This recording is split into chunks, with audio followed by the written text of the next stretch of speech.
Hello student, I hope you are fine. In previous video we discussed revision number 2 of linear equations in one variable. Now today we will start our next revision number 3 of same chapter. ठीक है, देखिए इस revision में भी मैंने कुछ questions आपको solve करने वाले दिए हैं, कुछ स्टेटमेंट के क्वेश्चन आपको सॉल्व करने हैं. ठीक है, तो आप पॉज करके एक बार इसको सॉल्व कर सकते हैं, फिर जो मैं एक्सप्लेन करूंगी वो आप चेक कर सकते हैं. ठीक है, जहाँ प्रॉब्लम होगी आपको. चलिए वन बाई वन आपको एक्सप्लेन कर देती हूँ सारे क्वेश्चन. तो देखिए फर्स्ट क्वेश्चन है 5 multiply by 1 minus x plus 3 multiply by 1 plus x upon 1 minus x equal to 8. ठीक है, तो देखिए इस क्वेश्चन को आप कैसे सॉल्व कर सकते हैं. तो सबसे पहले आपको न्यूमरेटर सॉल्व करना पड़ेगा. यहाँ पे देखिए डिस्ट्रीब्यूटिव प्रॉपर्टी अप्लाई होगी, ब्रैकेट है, तो 5 का मल्टीप्लिकेशन 5 से भी होगा, 5 का मल्टीप्लिकेशन x से भी होगा, ऐसे यहाँ पे भी होगा. फिर न्यूमरेटर को आप सिंप्लीफाई कर लेंगे तो आपको इस फॉर्मेट में like 2 plus x upon 1 minus x इस टाइप का कुछ मिल जाएगा. चलिए यहाँ पे हम बता देते हैं आपको ये वाला क्वेश्चन. तो 5 मल्टीप्लाई बाई 1 तो हो जाएगा 5 multiply by x 5x plus 3 multiply by 1 3 plus 3 multiply by x 3x upon 1 minus x equal to 8. ठीक है, अब देखिए न्यूमरेटर को हम सिंप्लीफाई कर सकते हैं. तो 5 plus 3 8 minus 5x plus 3x, opposite sign है सब्ट्रैक्ट होगा 2x और 5 ग्रेटर है तो negative upon 1 minus x equal to 8. अब देखिए यहाँ पे हमें क्रॉस मल्टीप्लाई करना पड़ेगा, यहाँ पे तो कुछ है नहीं तो इसका तो मल्टीप्लिकेशन इससे होगा नहीं, तो हमें क्या करना पड़ेगा, सिर्फ 8 को मल्टीप्लाई करना पड़ेगा. तो ये हो जाएगा 8 minus 2x equal to 8 bracket 1 minus x. ठीक है, अब यहाँ पे ब्रैकेट सॉल्व करिएगा, वेरिएबल एक साइड कांस्टेंट एक साइड. जब सॉल्व करेंगे आप तो आपको x इक्वल टू 0/6 या 0/-6 मिलेगा. तो रिजल्ट क्या आ जाएगा, 0 आ जाएगा. ठीक है, समझ में आ रहा है ये क्वेश्चन. सेकेंड पार्ट देखिए 2y minus 3 minus bracket 3y minus 5/2 equal to y plus 3/5. ये देखिए थोड़ा सा स्टैंडर्ड क्वेश्चन है. अब जो क्वेश्चन है वो थोड़े स्टैंडर्ड क्वेश्चन है. तो देखिए यहाँ पे सबसे इंपॉर्टेंट चीज़, यहाँ ब्रैकेट ऑलरेडी लगा हुआ है, ये मैंने लगा दिया है, क्वेश्चन में दिया नहीं था ब्रैकेट. अगर बीच में नेगेटिव की साइन हो, 2 टर्म्स हैं, तो ब्रैकेट दिया नहीं रहता आपको, लेकिन लगाना पड़ेगा पहले, अदरवाइज गलत कर देंगे आप. ठीक है, तो सबसे पहले ब्रैकेट अप्लाई कर लीजिएगा इस टाइप के क्वेश्चन में. ठीक, अब देखिए इस क्वेश्चन को हम क्या करते हैं, इसको सिंपलर फॉर्म में, लीनियर फॉर्म में लेकर आते हैं. तो लीनियर फॉर्म में लाने के कई तरीके हैं. या तो आप क्या करिए, वेरिएबल को एक साइड ले आइए, एलसीएम लीजिए, सॉल्व कीजिए, क्रॉस मल्टीप्लाई कीजिए, इस तरीके से हो सकता है. ठीक है, या तो एलएचएस सॉल्व कीजिए, आरएचएस सॉल्व कीजिए, तब क्रॉस मल्टीप्लाई कीजिए. या तो जो सबसे सिंपल तरीका है, जो बुक्स में आपके गिवन है, हम क्या करते हैं, डिनोमिनेटर के एलसीएम लेते हैं. तो 4 2 5, इसका एलसीएम क्या आएगा, 4 2 5. तो 2 से हुआ 2 1 5, ये दोनों तो अलग अलग है, तो जगह 2 2 जा 4 4 5 जा 20. तो एलसीएम क्या आएगा 20. वैसे भी एलसीएम क्या होता है, तीनों के टेबल में जो सबसे पहला नंबर आए, तो 20 तीनों के टेबल में सबसे पहले मिलेगा हमें कॉमन. तो क्या हो जाएगा एलसीएम 20. तो हम क्या करते हैं, अब एलसीएम से पूरी इक्वेशन में मल्टीप्लाई करते हैं. तो जब पूरी इक्वेशन में एलसीएम से मल्टीप्लाई करेंगे तो हमारा इक्वेशन क्या होगा, डिसबैलेंस नहीं होगा, क्योंकि 20 इधर भी मल्टीप्लाई होगा, 20 उधर भी हो जाएगा. ठीक है, तो सबसे पहले हम यहाँ लिखेंगे एलसीएम ऑफ 4, 2 एंड 5 इज, तो क्या हो जाएगा एलसीएम इसका 20. ठीक, अब हम क्या करेंगे, पूरी इक्वेशन को मल्टीप्लाई करेंगे. नाउ वी मल्टीप्लाई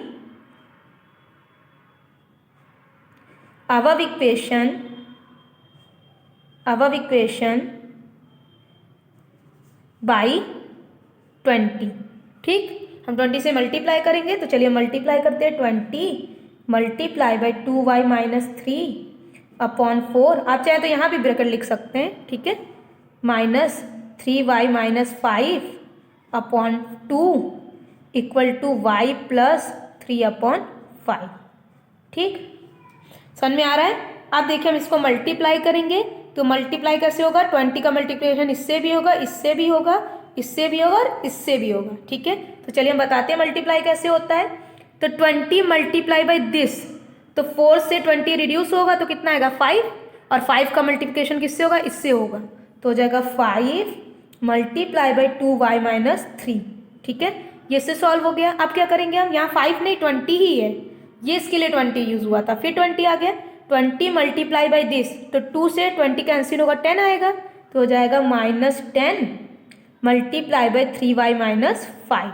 ठीक है, समझ में आ रहा है, 2 से कैंसिल हुआ 10 और 10 का मल्टीप्लिकेशन इससे, equal to 20 multiply by y 20y plus 20 multiply by 3/5, तो 5 से 20 रिड्यूस हुआ 4, 4 3 ज़ा 12, 20 मल्टीप्लाई बाई 3/5, तो 5 से रिड्यूस हुआ 4, 4 3 ज़ा 12। ठीक है, अब तो ये आप सॉल्व कर सकते हैं। ब्रैकेट ओपन करिएगा, यहाँ पे ध्यान रखिएगा माइनस माइनस प्लस हो जाएगा, +50 आएगा। ब्रैकेट ओपन करिएगा, सॉल्व हो जाएगा, फिर LHS सॉल्व कर लीजिएगा थोड़ा सा, फिर जब दोनों तरफ सॉल्व हो जाए इस तरीके से आ जाए उधर भी, तो वेरिएबल एक साइड कांस्टेंट एक साइड, सॉल्व करिएगा तो आपको रिजल्ट मिलेगा 23/40।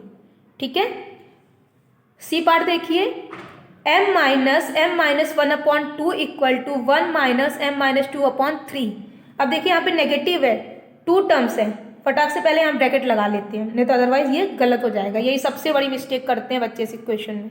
ठीक है, अब हम क्या करेंगे, अगेन ये हम क्या करते हैं, इसको सिंपल फॉर्म में करेंगे, तो 2 और 3 का एलसीएम लेंगे, तो 2 3 का एलसीएम क्या होगा, 6 होगा, क्योंकि दोनों में कोई कनेक्शन तो है नहीं, को प्राइम नंबर है। ठीक है, तो इसका एलसीएम क्या आएगा, 6, तो एलसीएम ऑफ 2 and 3 इज 6। अब मल्टीप्लाई करेंगे, multiply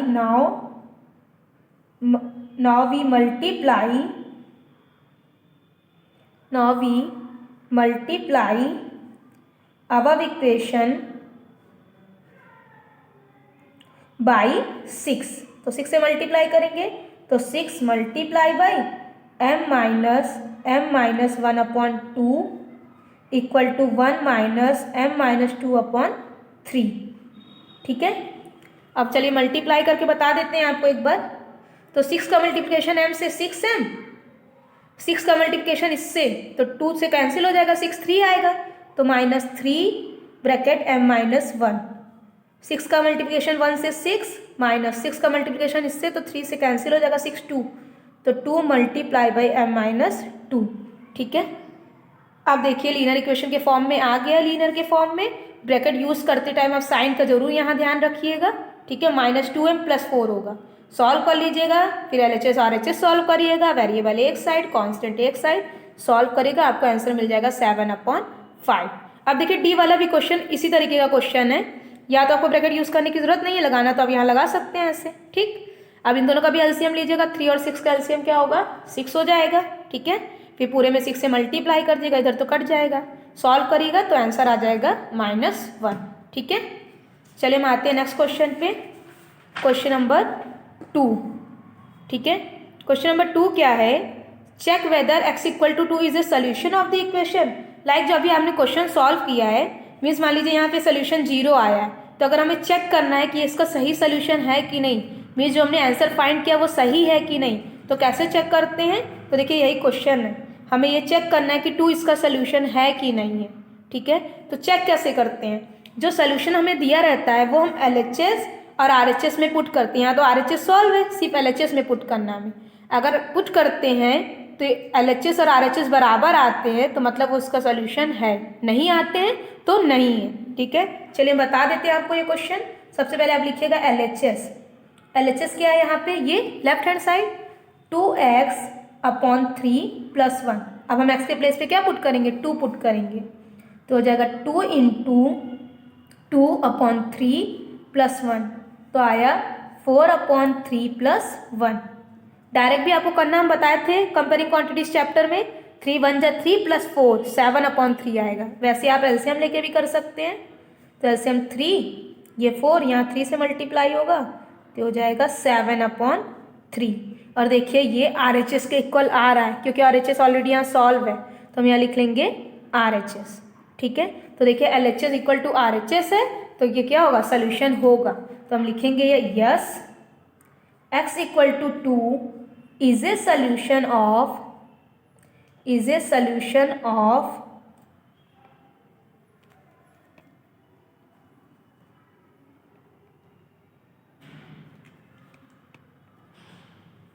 the equation 2x upon 3 plus 1 equal to 7/3। ठीक है। थर्ड क्वेश्चन देखिए, अगेन सेम उसी टाइप का क्वेश्चन है। Check whether x equal to 2 is the solution of this equation और नॉट। तो देखिए यहाँ पे LHS में भी वेरिएबल है, RHS में भी है। तो आप पहले LHS लिखेंगे, ठीक है, 10x माइनस 8 28, और इधर RHS लिखेंगे 6 माइनस 7x। दोनों में x की वैल्यू पुट करेंगे, देखिएगा दोनों का रिजल्ट क्या होगा, सेम आएगा। रिजल्ट हम आपको बता दें, दोनों के केस में -8 आएगा। तो लास्ट में लिख देंगे दोनों इक्वल आ रहा है, LHS equal to RHS, yes x equal to is the solution of this equation. इसका भी आंसर क्या आ रहा है, यस आ रहा है। ठीक है, कर लीजिएगा इसको। आते हैं फोर्थ क्वेश्चन पे। Aman age is 3 times his son age. जो उसके सन की एज है, अमन उसकी एज का 3 टाइम्स है। लाइक अगर सन की एज 2 ईयर्स है तो अमन एज 6 ईयर्स होगा। तो हमें अब देखिए इतना ही पढ़ते समझ में आ रहा है कि हमें किसे एक्सलेट करना है, सन की एज को, क्योंकि अमन की एज उस पर डिपेंड कर रही है। तो अगर हम सन की एज को x लेंगे, let the age of son be x, then the age of Aman क्या हो जाएगा, 3x। इतना हमें क्लियर है। फिर 10 ईयर्स एगो लिखा है, इतना ही पढ़ते पहले आप दोनों की एज 10 साल पहले, एगो मतलब होता है 10 साल, मतलब ईयर्स एगो मतलब मीन्स होता है पीछे। तो 10 ईयर्स एगो 10 साल पहले लिख लीजिएगा। दोनों की एज कितनी कितनी हो जाएगी 10 साल पहले।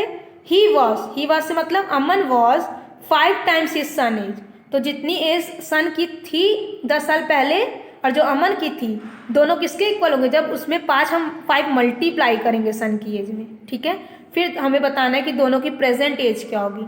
चलिए क्वेश्चन हम आपको एक्सप्लेन कर देते हैं अच्छे से। लेट दी, अब देखिए जब एगो और लेटर की बात हो ना, हमेशा पहले हम प्रेजेंट वर्ड यूज कर लेते हैं। Let the present age of Aman son, Aman के सन की एज, ठीक, अमन सन भी क्या है वो x ईयर्स। ठीक, हमने ले लिया वो x ईयर्स है, सन की एज x ईयर्स है, तो अमन की एज क्या होगी 3x। Then the present age of Aman, वो कितनी हो जाएगी 3x ईयर्स। ठीक, ये हो गई। अब देखिए लिखा 10 ईयर्स एगो, 10 साल पहले। तो 10 साल पहले अगर अमन की एज अभी x थी तो 10 साल पहले कितनी थी x माइनस 10, और इसकी कितनी थी 3x माइनस 10। तो अब यहाँ लिख लीजिएगा 10 years ago comma the age of Aman was b, कितना हो जाएगा x माइनस 10 ईयर्स। ठीक है, x माइनस 10 ईयर्स आ जाएगा ये।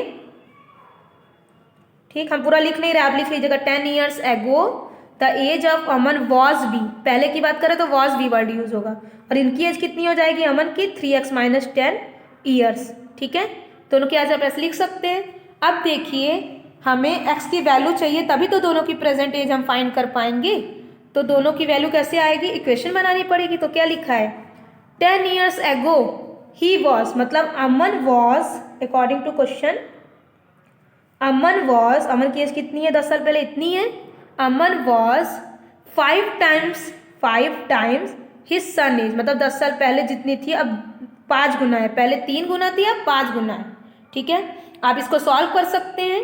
फिर से सुन लीजिए, he was 5 times his son age, लेकिन 10 साल पहले की बात कर रहा है। सॉल्व कर लीजिएगा, x की वैल्यू आ जाएगी, x की वैल्यू आ जाएगी तो दोनों की प्रेजेंट एज आ जाएगी। तो x की वैल्यू जो आएगी वो क्या आएगी 20 आएगी। तो प्रेजेंट एज ऑफ अमन सन हो जाएगा 20 ईयर्स, प्रेजेंट एज ऑफ अमन कितना हो जाएगा 3 इंटू 20, यहाँ पुट कर देंगे तो आ जाएगा 60 ईयर्स। तो ये देखिए आंसर दिया हुआ है, कर लेंगे ना ये क्वेश्चन। ठीक है, चलिए हम आते हैं लास्ट क्वेश्चन पे अपने। 5th, Lakshmi is a cashier in A bank, Lakshmi cashier है बैंक की। He has currency notes of denomination, उसके बाद करेंसी नोट्स हैं किस डिनोमिनेशन की, 100 रुपीज़ की नोट्स हैं, 50 की, 10 की रेस्पेक्टिवली। ठीक है, the ratio of the number of these notes is 2:3:5। जो रेशियो है 100 का कितना है 2 पार्ट है, 50 का 3 पार्ट और 10 का 5 पार्ट। तो आपको रेशियो समझ में आ ही रहा होगा। तो नोट्स कितने हो जाएंगे 100 रुपीज़ के 2x, 50 रुपीज़ के 3x और 10 रुपीज़ के 5x। तो नंबर ऑफ नोट्स हमें मिल गए हैं रेशियो में। The total cash with Lakshmi is 4 lakh. जो लक्ष्मी के पास टोटल कैश है वो 4 लाख है। तो हमें बताना है how many notes of each denomination does she have. हमें ये बताना है कि कितनी कितनी नोट्स लक्ष्मी के पास 100, 50 और 10 की है, तो हमारे पास इतना रुपया है। लेकिन हमें नंबर ऑफ नोट्स का जो है वो रेशियो गिवन है, तो पहले रेशियो से हम नंबर लिख लेते हैं। तो क्या हो जाएगा, let the number of ₹100 notes comma ₹50 notes and ₹10 notes b कितना कितना हो जाएगा 2x, 3x एंड 5x, ठीक है, रेस्पेक्टिवली मतलब क्या हो जाएगा यहाँ पे 100 रुपीज़ का ये है, इसका ये है, इसका ये, 1 का 1 से, सेकंड का सेकंड से, थर्ड का थर्ड से। नंबर ऑफ नोट्स लिख लिए हम, ठीक है। अब हम अमाउंट फाइंड कर लेते हैं। तो हम क्या लिखते हैं, amount Lakshmi has ₹100 notes she has from ₹100 notes equal to, अब देखिए यहाँ पे समझने की कोशिश करिए। लाइक अगर हमारे पास 100 की 1 नोट है तो अमाउंट कितना हो जाता 100, ठीक। अगर 100 की हमारे पास 2 नोट होती तो अमाउंट कितना हो जाता 200, ठीक है। मल्टीप्लाई होता है ना नोट से नंबर का। अगर 100 की हमारे पास 5 नोट होती तो कितना होता 500। अगर हमारे पास इंटू हो गया, अगर हमारे पास 100 की x नोट होती तो क्या हो जाता 100 इंटू x, 100x। वैसे ही 100 की नोट हमारे पास कितनी है 2x, तो अमाउंट कितना हो जाएगा 100 इंटू 2x, तो हो जाएगा रुपीज़ लिखना चाहें तो लिख सकते हैं, नहीं तो रहने दीजिए 200x, ठीक है। सिमिलरली हम फाइंड कर लेंगे amount she has from ₹50 notes, तो कितना हो जाएगा ये 50 इंटू, ऐसे ही 50 के 3x नोट है तो हो जाएगा 150x अमाउंट, ठीक। ऐसे ही हम इसका फाइंड कर लेते हैं ₹10 का, तो ये कितना हो जाएगा 10 इंटू, इसकी नोट्स कितनी है 5x, तो हो जाएगा 50x, ठीक है। अब देखिए हमें इक्वेशन चाहिए तभी तो नंबर ऑफ नोट्स हमें पता चलेंगे, x की वैल्यू आएगी जब। तो हम क्या करेंगे, यहाँ पे देखिए लिखा है जो टोटल मनी लक्ष्मी के पास है वो 4 लाख है, और हमारे अकॉर्डिंग टोटल कितना होगा, हम तीनों ऐड कर देते हैं, ठीक है।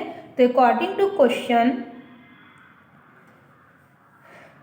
Total cash with Lakshmi equal to, या टोटल मनी, या टोटल कैश विथ लक्ष्मी वो कितना है ₹4 लाख, 1 2 3 4 5, ठीक। और हमारे पास कितना है 200x plus 150x plus 50x equal to 4 lakh, ठीक है। आप इसे सॉल्व कर लीजिएगा इक्वेशन को, आपको x की वैल्यू मिल जाएगी 1000, ठीक है। अब हमसे क्या क्वेश्चन में पूछ रहा है कितनी कितनी नोट्स हैं, तो देखिए नोट्स कितनी थी 100 की 2x थी, तो लास्ट में क्या हो जाएगा hence the number of ₹100 notes equal to, तो 2x थी तो 2 इंटू एक्स की वैल्यू आ चुकी है, तो कितनी नोट्स हो जाएंगी 100 की 2000, ठीक है। ऐसे ही आप 50 की फाइंड कर लीजिएगा 3x और 10 की फाइंड कर लीजिएगा 5x, तो नंबर ऑफ नोट्स आपको ये मिल जाएंगे, ठीक है। समझ में आ रहा है ये क्वेश्चन। आप कोशिश करिएगा कि पहले पॉज करके खुद सॉल्व करिए, तब वीडियो आप देखिए। पॉज कर करके सॉल्व कर सकते हैं, फिर चेक कर सकते हैं कि हमें तो कहाँ दिक्कत हो रही है, आप वो सुन सकते हैं, ठीक है। Thank you for watching and see you in the next video.